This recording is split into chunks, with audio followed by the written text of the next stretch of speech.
мынау черный кофе деп айтылады да.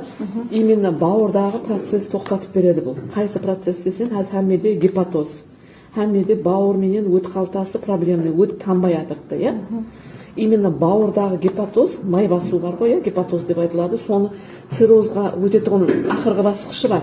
Именно соған не кеседі сол процессті, да? Түсін ба? Бұл именно ас сіңіру система үшін детокс қылады, бауырға кислород апарады и общий иммунитетті көтеруге жақсы болады, да? Общий тетік қылады бұл еще.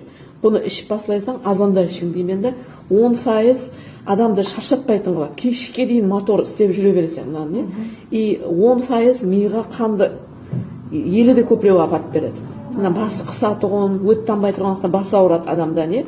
Или абитуриентлар бар ғой, шаршай береді ғой күн давамында. Банкирлар көп алады біздерден, не? Банкте істейтін onlar.